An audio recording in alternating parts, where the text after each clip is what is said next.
para sa pagbabago. Yun.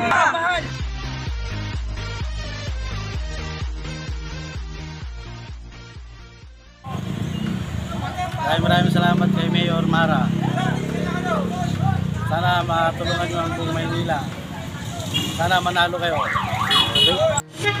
Sherman, ano pong nickname nyo? Wow! Hello po. Mga bata pa si Sherman. Okay pa po.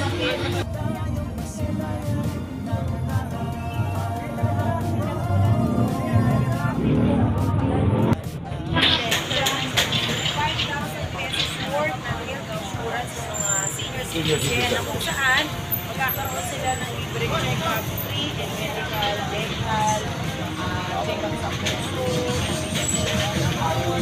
kumbaga yung physical mga katawan ng mga seniors, mga pangalagaan natin para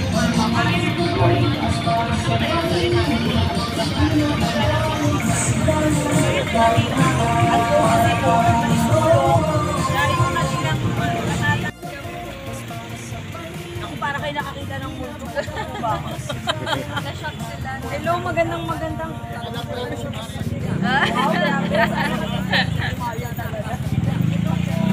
Ano po kayo?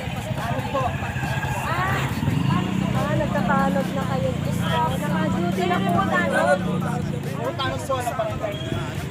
Mamaya ko para sa ready lang kayo. Mapatuti namin eh. Wala lang pag-away ang ipon. Ang cute na dito. Grabe, ang galing-galing mo. Tayo nakakapasa pa. Baka mamaya masista. Ano pong pakiramdam? Ito interview ko na kayo. Nandito tayo. Halika kayo tayo. Ano po ang sitwasyon ng mga tanod natin? Meron bang qualification ng barangay o initiatives nyo na volunteer sa inyo pong tanod?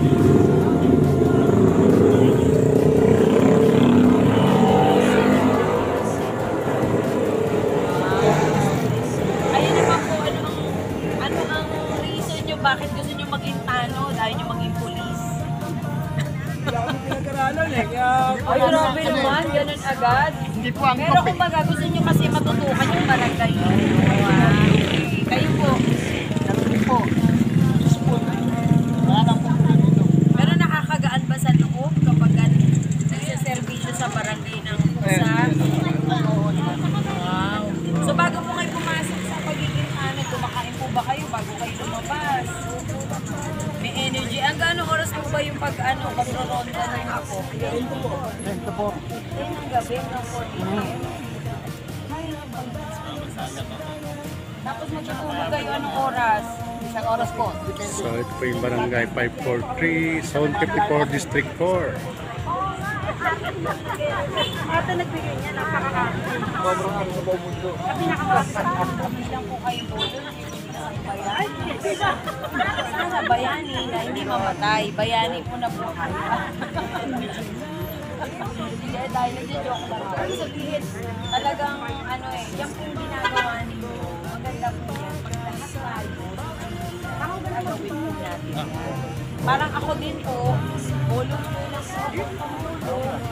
Abot ng aking makakala. Umabot nga po ako na maging isang senior citizen advocate.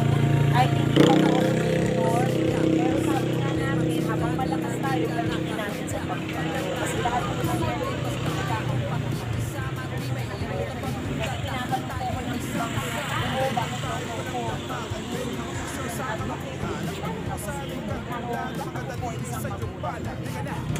Sabihin ko, pakiramdam ng isang senior sa pakiramdam dito para sa katulad ng magulang na lahat gagawin ko para may araos yung pamilya. So noon pa lang, yung nararamdaman nila, hindi ko na po kailangan yung tayo maging senior din, nararamdaman nila. Kaya sabi ko po sa akin, sarili, mabigyan ng chance. May suggest po kasi nito.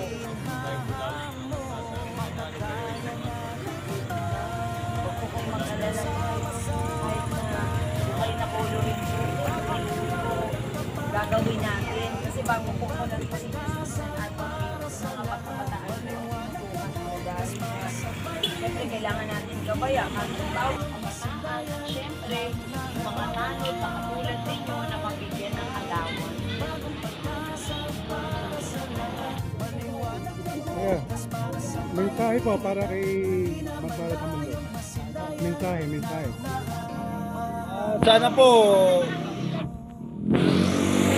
bumalik pa po ang pangkampanya ni para makatulong sa mga tulad namin mga taga Maynila. Ikaw, sir. Po, para po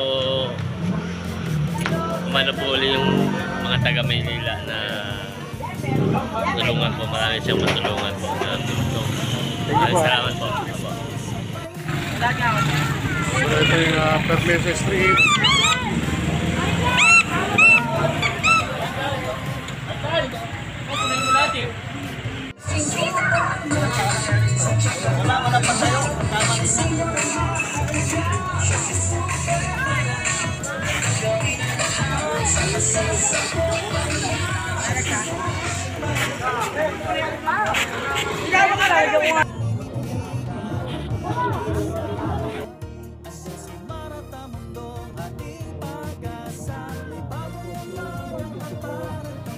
District 4.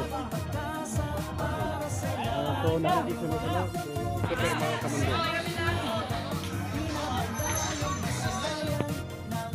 Huwag mo kalimutan na mayroong kasangga sa problema at suliranin na di ka nakahanda. Pagkat lahat ay posible basta mayroong pakikisama. Di may iwan kapag unlad lahat tayo ay sama-sama. Pantay-pantay walang dama. Practice. 3, go!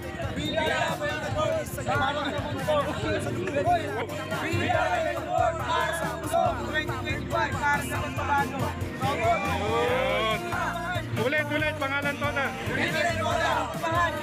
Ayan, sige.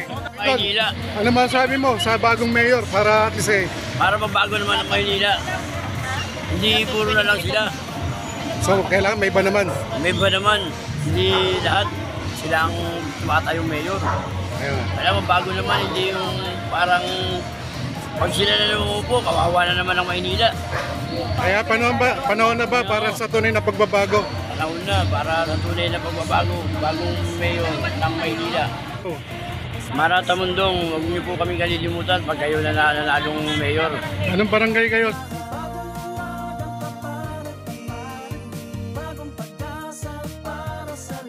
Ayan, si Idol nagsalita na. May iba naman daw. Kaya hindi na puro sila, no?